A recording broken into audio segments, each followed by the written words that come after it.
Welcome back to my channel Class Up at Acer.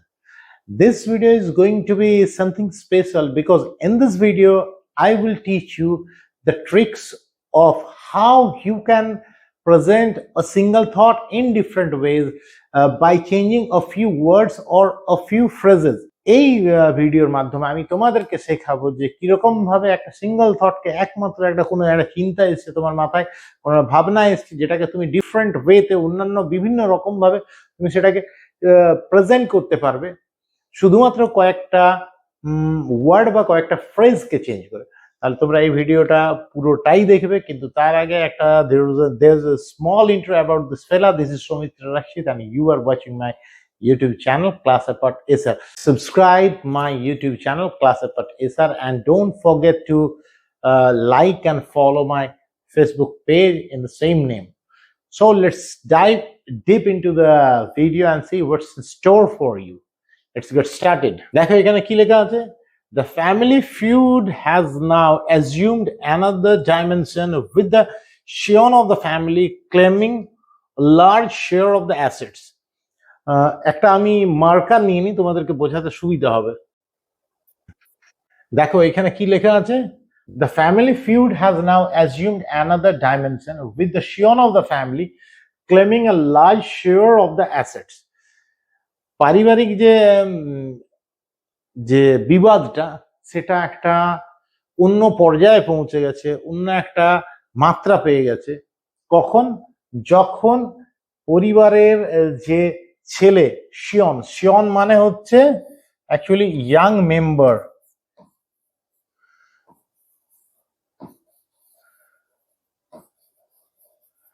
বুঝছে?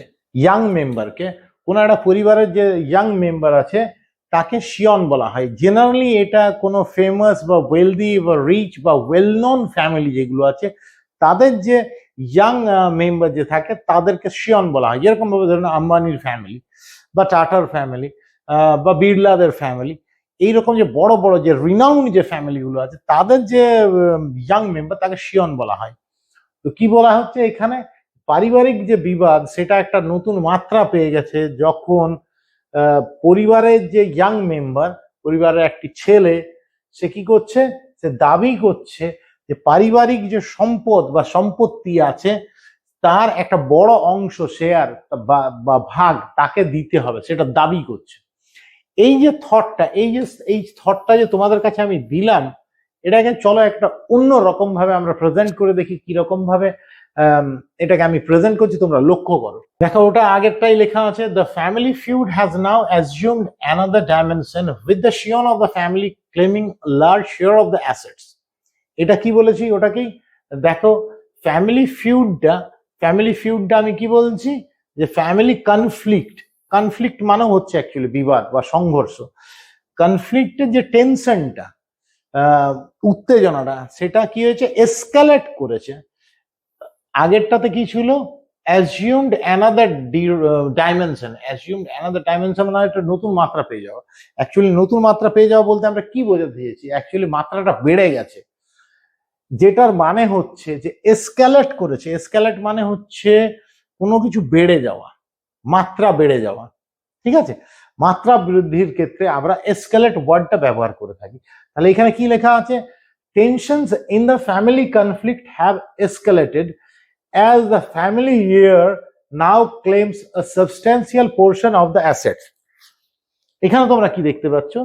যে family কনফ্লিক্টের মধ্যে যে উত্তেজনাটা ছিল সেটা অনেক বেড়ে গেছে, তার মাত্রা অনেক বেড়ে গেছে যখন কি ফ্যামিলি এয়ার মানে হচ্ছে উত্তরাধিকারী। এটা মনে রাখবে, প্রোনাউন্সিয়েশন হচ্ছে এয়ার, এইচ এর প্রোনাউন্সিয়েশনটা কিন্তু হয় না, এয়ার হয়, ঠিক আছে? ফ্যামিলি এয়ার মানে পরিবারের যে উত্তরাধিকারী, সে কি করেছে? নাও ক্লেমস এ সাবস্ট্যান্সিয়াল পোর্শন। সাবস্ট্যান্সিয়াল মানে হচ্ছে যথেষ্ট পরিমাণ, একটা বড় অংশ, অ্যাকচুয়ালি সেটাকে আমরা সাবস্ট্যান্সিয়াল বলা হয়, সে বলে থাকি। Claims A substantial portion of the assets. Portion মানে হচ্ছে অংশ বা ভাগকে আমরা বলে থাকি পোর্শন। তাহলে কি হলো?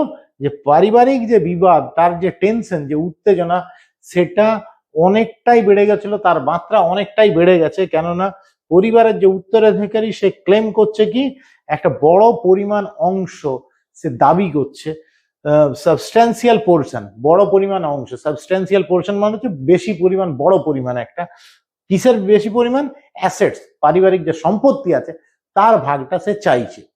এটা দেখলে চলো এরপর আরেক ভাবে আমরা দেখে নিই এটাকে আমরা কিরকম ভাবে এটাকে অন্যরকম ওয়েতে প্রেজেন্ট করতে পারি। দেখো এরপর কি বলেছি, ফিউড ছিল। ফিউড মানে হচ্ছে কলহ, বিবাদ।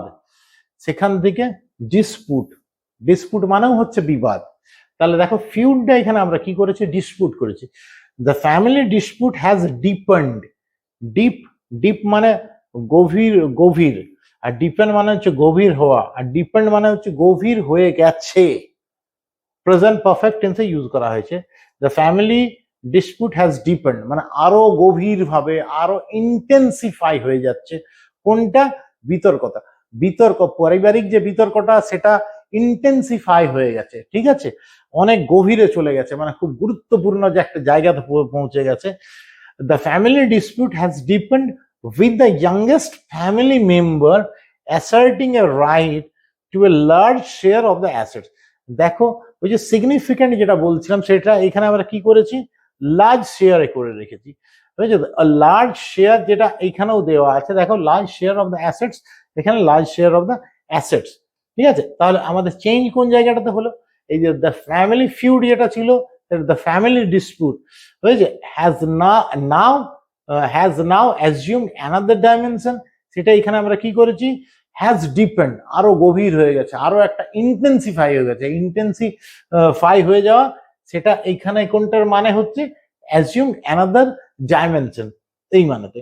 with the youngest family member, এবং কেন হয়েছে সেখানে দেখো কমা দিয়ে উইথ দিয়ে আমি বললাম যে অ্যাডিশনাল ইনফরমেশন আমরা অনেক ক্ষেত্রে যোগ করে দিতে পারি। উইথ দ্য রিলেটেড পার্সনের আর রিলেটেড থিং এর যে ইনফরমেশন সেইটা দিতে পারি, কারণ ডিসপুটটার সঙ্গে এই ইয়াংগেস্ট ফ্যামিলি মেম্বার যে সে তো জড়িত, তার ইনফরমেশনটা আমরা যখন এখানে অ্যাড করে দিচ্ছি তখন কমা দিয়ে উইথ দিয়ে আমরা সেটা বলে দিতে পারি। কমা দিয়ে উইথ দিয়ে তুমি যখন এটা করবে তখন অনেক ক্ষেত্রে যেটা করা হয় সেটা হচ্ছে কি, সেই যদি পার্সন বা থিং দাও তার সঙ্গে কিন্তু পার্টিসিপল, জেনারেলি প্রেজেন্ট পার্টিসিপল আমরা অনেক ক্ষেত্রে ব্যবহার করে থাকি। যেরকম ভাবে দেখো আগেরটা তো আমি তোমাদেরকে বললাম যে প্রেজেন্ট পার্টিসিপল ইউজ করা আছে, এই একই রকম ভাবে কি আছে এখানে অ্যাসার্টিং, অ্যাসার্টিংটাও কিন্তু এখানে প্রেজেন্ট পার্টিসিপল হিসাবে বসেছে, ঠিক আছে। এখানে তাহলে আমরা কি দেখতে পাচ্ছি, the family's dispute has depend with the youngest family member asserting a right, রাইটকে অ্যাসার্ট করা, নিজের অধিকারকে বলবৎ করতে চাইছে। কিসের প্রতি অধিকার বলবৎ, অ্যাসার্টিং আ রাইট, রাইটের সঙ্গে সবসময় টু ব্যবহার করা হয়, এটা কিন্তু মনে রাখবে। অ্যাসার্টিং এবং বলবৎ করা, নিজের অধিকারকে বলবৎ করা বা যাচাই করা বা নিজের অধিকার প্রয়োগ করা, এই ক্ষেত্রে আমরা অ্যাসার্ট ব্যবহার করে থাকি। রাইট মানে হচ্ছে অধিকার, রাইট মানে সঠিক অর্থে এখানে ব্যবহার করা হয়নি, সঠিক, রাইট মানে যে সঠিক, কারেক্ট, এই সেন্সে ব্যবহার করা হয়নি। রাইটের এইখানে মানে হচ্ছে অধিকার, এবং অধিকার যখনই আমরা বলবৎ করার কথা বলি, অধিকার প্রয়োগের কথা বলি, তখন আমরা অ্যাসার্ট জেনারেলি ইউজ করে থাকি। অর্থাৎ রাইট ওয়ার্ডটার কোলোকেশন যদি বলা হয়, কোলোকেশন একটা পার্টিকুলার টার্ম, কোলোকেশন মানে হচ্ছে কোনো একটা পার্টিকুলার ওয়ার্ডের সঙ্গে অন্য আরেকটা নির্দিষ্ট কোন ওয়ার্ড সাধারণত বসে থাকে, অর্থাৎ জোড়াগুলো, কোনো একটা শব্দের আরেকটা যে জোড়া, কোন শব্দের সঙ্গে সেটা জোড়া লাগানো হয়, কোন শব্দের সাথে কার মানে সমন্বয়ে তাকে ব্যবহার করা হয়, সেগুলোকে আমরা কোলোকেশন বলে থাকি। তাই রাইট ওয়ার্ডটি, রাইট মানে যখন অধিকার বোঝায়, সেটার সঙ্গে জেনারেলি আমরা অ্যাসার্ট ওয়ার্ডটি ইউজ করে থাকি, অ্যাসার্টিং অর রাইট। এবং একটা জিনিস মনে রাখবে, রাইটের সঙ্গে কিন্তু টু বলা হয়। রাইট টু ফ্রি স্পিচ নিশ্চয়ই শুনেছো, right to life, right two living, এরকম ভাবে ব্যবহার করা হয়। যাই হোক, asserting A right to a large share of the assets, বুঝতে পারলে। দেখো একই জিনিস কিন্তু অন্য অন্যরকম ভাবে আমি প্রেজেন্ট করছি। ফ্যামিলি ফিউডটা হয়ে গেল ডিসপিউট, আর has now assumed another dimension, সেটা হয়ে গেল কি, হ্যাজ ডিপেন্ড, ঠিক আছে। With the youngest family member asserting a right to a large share of the assets. Asset কিন্তু সবসময় মনে রাখবে, এটা কিন্তু প্লুরালেই ব্যবহার করা হয়, অ্যাসেটস হিসাবে ব্যবহার করা হয়, অ্যাসেট কিন্তু ব্যবহার করা হয় না, ঠিক আছে। চলো এরপর দেখি অন্য আর কি রকম ভাবে আমরা এটাকে প্রেজেন্ট করতে পারি। এখানে এই অংশটা আমি একই রেখেছি, দ্য ফ্যামিলি ফিউড, এটা সেম আছে, হ্যাজ ইন্টেন্সিফাইড, আগেরটা কি ছিল, ডিপেন্ড ছিল, আগেরটা ছিল ডিপেন্ড, এখানে আমি কিরকম ভাবে ব্যবহার করেছি, ইন্টেন্সিফাইড। ঠিক আছে, the family feud has intensified. এবার দেখো কমা দিয়ে উইথ দিয়ে আমরা জেনারেলি রিলেটেড পার্সন বা থিং এর ইনফরমেশন দিতে পারি, অ্যাডিশনাল ইনফরমেশন দিতে পারি।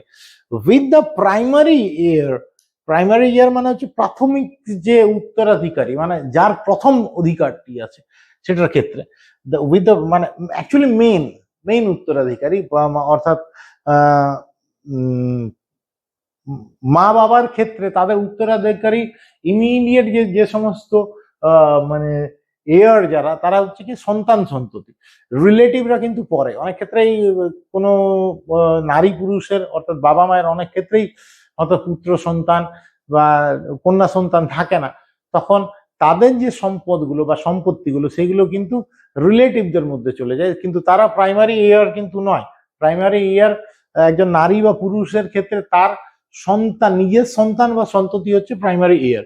ঠিক আছে, তো the family feud has intensified with the primary air now pushing for মানে হচ্ছে অ্যাকচুয়ালি ক্লেম করা। With the primary air now pushing for, এখানে বলতো পুশিংটা কোন সেন্সে ব্যবহার করা হয়েছে, অ্যাকচুয়ালি কিভাবে, এর গ্রামাটিক্যাল আইডেন্টিটিটা কি। বারবার কিন্তু আমি তখনই বললাম যে কি কমা দিয়ে উইথ দিয়ে আমরা অ্যাডিশনাল ইনফরমেশন দিতে পারি, রিলেটেড যে নাউনটি থাকবে অর্থাৎ কোনো পার্সন বা যদি থিং থাকে রিলেটেড, যে অ্যাকশনটা বলা হচ্ছে তার রিলেটেড, তার কিন্তু সম্পর্ক থাকতে হবে সেই অ্যাকশনটার সঙ্গে, তখন জেনারেলি কমা দিয়ে আমরা সেই পার্সন বা থিং এর অ্যাডিশনাল ইনফরমেশন দিই। কিন্তু একটা জিনিস মনে রাখবে, অনেক ক্ষেত্রে এটা কি করা হয়, সেই পার্সন বা থিং এর যে কোনো একটা অ্যাকশন থাকবে সেটা কিন্তু সবসময় পার্টিসিপল ফর্মে জেনারেলি ব্যবহার করা হয়। অনেক ক্ষেত্রে প্রেজেন্ট পার্টিসিপল ফর্মে ব্যবহার করা হয়, কিছু ক্ষেত্রে হতে পারে যে পাস্ট পার্টিসিপল ফর্মও ব্যবহার করা হচ্ছে। তো যাই হোক, এখানে পুশিং ফরটা, এখানে পুশিংটা হচ্ছে অ্যাকচুয়ালি পার্টিসিপল হিসেবে ব্যবহার করা হয়েছে। The family feud has intensified with the primary year now pushing for অর্থাৎ ডিমান্ডিং বা claiming. Pushing for a sizeable মানে হচ্ছে বেশ পরিমাণ, অনেকটাই পরিমাণ। Pushing for a sizeable portion of the families wealth, এই যে অ্যাসেটস বলছিলাম সেটা দেখো ওয়েলথ হয়ে গেছে। Pushing for a sizeable portion of the families wealth. ঠিক আছে, বুঝতে পেরেছো আশা করি। চলো এরপর দেখে নি আর কি আছে কোনো। এরপর দেখো দ্য ফ্যামিলি কনফ্লিক্ট, ফিউড ছিল বিবাদ, সেটার কনফ্লিক্ট মানে সংঘর্ষ, লড়াই, সেটাকে কনফ্লিক্ট বলা হয়। একই জিনিস হলো বিবাদ বা সংঘর্ষ বা লড়াই, সেখানে একই সেন্সেই ব্যবহার করা হচ্ছে। The family conflict has entered a new phase, একটা নতুন পর্যায়ে পৌঁছে গেছে, নতুন পর্যায়ে, entered a new phase. As the heir demands, দাবি করে, কি দাবি করছে, কনসিডারেবল স্টেক, কনসিডারেবল ওই যে বললাম তোমাদেরকে সাইজেবল অ্যামাউন্ট বা কনসিডারেবল বা সিগনিফিকেন্ট, এইগুলো সবগুলো বলতো সিনোনিমের মতোই কাজ করে, মানে এদের মানেটা খুব কাছাকাছি। তাহলে as the heir demands is considerable stake, মানে যেটাকে ফেলে দেওয়ার মতো নয়, ওর যে দাবিটা। আর স্টেক মানে হচ্ছে অ্যাকচুয়ালি পরিমাণটা, তার যে ভাগের পরিমাণটা সেইটার কথা বলা হচ্ছে। Considerable stake in the family assets, পারিবারিক যে সম্পত্তি আছে সেটার ক্ষেত্রে একটা কনসিডারেবল স্টেক সে চাইছে, পোর্শন সে চাইছে। ঠিক আছে, চলো এরপর তাহলে দেখে নি আর কি আছে। এটা আরেকবার যদি বলতে হয় তো আমি বলে দিচ্ছি, the family conflict has entered a new phase, একটা নতুন পর্যায়ে পৌঁছে গেছে পারিবারিক বিবাদটা। কেন কি, as their heir demands a considerable stake in the family assets, কেননা তাদের যে উত্তরাধিকারী সে কি করছে, সে দাবি করছে একটা কনসিডারেবল স্টেক, মানে একটা বেশ বড় পরিমাণ অংশ, পারিবারিক যে সম্পত্তি আছে তার একটা বেশ বড় পরিমাণ অংশ সে দাবি করছে। ঠিক আছে, চলো এরপর দেখে নি আরো একটা এর ভার্সন দেখে নি। The family rift has grown, family যে রিফট মানে হচ্ছে ফাটলটা, ফাটল অ্যাকচুয়ালি সম্পর্কে ফাটলের ক্ষেত্রে আমরা রিফট ওয়ার্ডটা ব্যবহার করে থাকি। রিফট এমনিও জেনারেলি বলা হয় যে কোনো রকমের ফাটল, কিন্তু যে কোনো সম্পর্কের ক্ষেত্রে কিন্তু রিফট ওয়ার্ডটা আমরা কিন্তু ব্যবহার করে থাকি। অর্থাৎ লিটারাল মিনিং এ যেরকম ভাবে ব্যবহার করা হয় রিফট ওয়ার্ডটা, আক্ষরিক অর্থে যেরকম ভাবে ব্যবহার করা হয়, আলংকারিক অর্থ অর্থাৎ ফিগারেটিভ মিনিংও কিন্তু রিফট ব্যবহার করা হয়।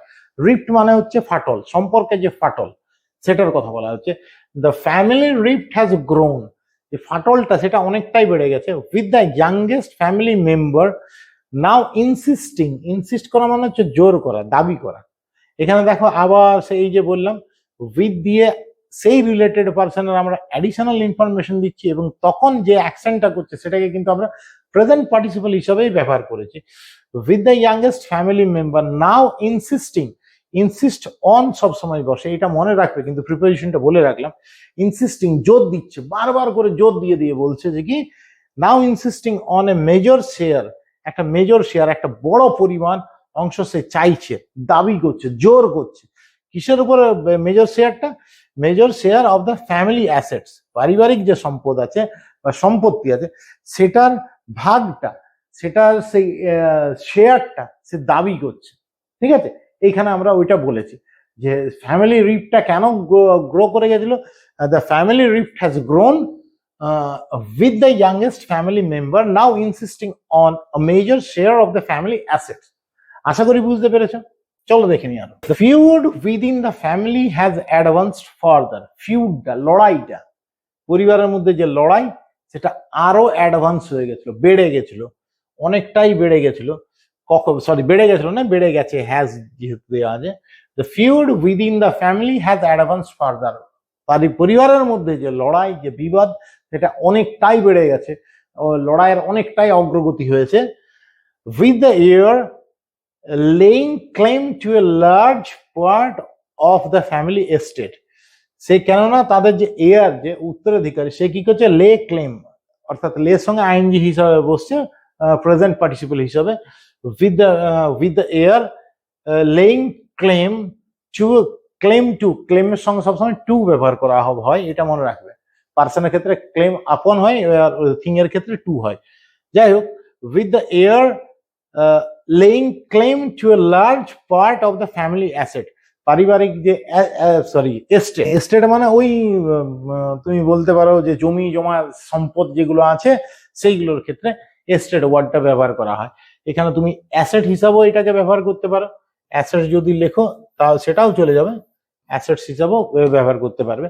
এস্টেট আরো স্পেসিফাই হয়ে গেলে, এস্টেট মানে হচ্ছে যে অ্যাকচুয়ালি জমি জমা যে সমস্ত গুলো থাকে সেগুলোকে আমরা এস্টেট বলে থাকি জেনারেলি। যাই হোক, the feud within the family has advanced further with the heir laying claim to a large part of the family estate. Family estate যেগুলো আছে, পরিবারের যে সম্পত্তিগুলো আছে, সম্পদগুলো আছে, সেটাতে সে দাবি করছে, দাবি রাখছে। চলো আরো দেখে নি। আরেকবার বলে দিচ্ছি, the families internal conflict has এসকেলেটেড, পরিবারের যে আভ্যন্তরীণ কলহ বা বিবাদ সেটা মাত্রা ছাড়িয়ে গেছে, মাত্রা বেড়ে গেছে, সেটা এসকেলেট করেছে। মানে মাত্রা বেড়ে যাওয়ার ক্ষেত্রে আমরা এসকেলেট ওয়ার্ডটা ব্যবহার করে থাকি, আমি আগেই বলেছি। The families internal conflict has এসকেলেটেড, পরিবারের যে অন্তর কলহ সেটা অনেকটাই মাত্রা ছাড়িয়ে গেছে। কেননা পরিবারের যে main beneficiary, with the main beneficiary, main beneficiary মানে হচ্ছে সুবিধা প্রাপক, যে সুবিধাটা পাবে সবচেয়ে বেশি, অর্থাৎ উত্তরাধিকারী যে আছে, প্রধান যে উত্তরাধিকারী, সেই তার কথাই বলা হচ্ছে। With the main beneficiary now seeking, সে কি করছে, সে চাইছে। সিক করা মানে হচ্ছে চাওয়া, চাইতে থাকা, জোর দিয়ে দিয়ে চাইতে থাকা। Now seeking a larger share of the assets, কেননা প্রধান যে উত্তরাধিকারী আছে বা সুবিধা প্রাপক যে আছে, অর্থাৎ সুবিধাটা যে পাবে উত্তরাধিকারীর ক্ষেত্রে, সে কি করছে, সে দাবি করছে যে পরিবারের যে সমস্ত অ্যাসেটস গুলো আছে সেটা একটা বড় পরিমাণ ভাগ তাকে কিন্তু দিতে হবে। এই জন্যই কলহটা কিন্তু বেড়ে গেছে। ঠিক আছে, যদি আমার এই ভিডিও ভালো লাগে তাহলে অবশ্যই তোমরা আমার এই চ্যানেলটিকে সাবস্ক্রাইব করো, আর পাশে যে বেল আইকনটা আছে সেটাকেও দিয়ে দাও, টিপ দিয়ে দাও, অর্থাৎ তাহলে পরবর্তীকালে তোমাদের কাছে আমার নতুন ভিডিও পোস্ট করলে সেটা নোটিফিকেশন পৌঁছে যাবে এবং তোমরা ভালো ভালো ভিডিও দেখতে পাবে। তোমরা ভিডিও দিলে আমি উৎসাহ পাবো, প্রতিদিন ভিডিও বানানো তাহলে উৎসাহ পাবো, যদি না দেখো তাহলে কি করে উৎসাহ পাবো। এবং আমার মনে হয় ভিডিওগুলো যথেষ্টই ভালো, আমার মনে হয়, আমি বিলিভ করি। তোমরা কি মনে করো সেটা তোমরা অবশ্যই কমেন্টে লিখে জানাও। কোনো যদি চেঞ্জেস করতে হয় তাহলে সেটা কিন্তু অবশ্যই কমেন্টে বলবে, আমি চেঞ্জ করার চেষ্টা করব। আজকের জন্য এতটুকুই, আমি বিদায় নিচ্ছি। আমি সৌমিত্র রক্ষিত, ধন্যবাদ।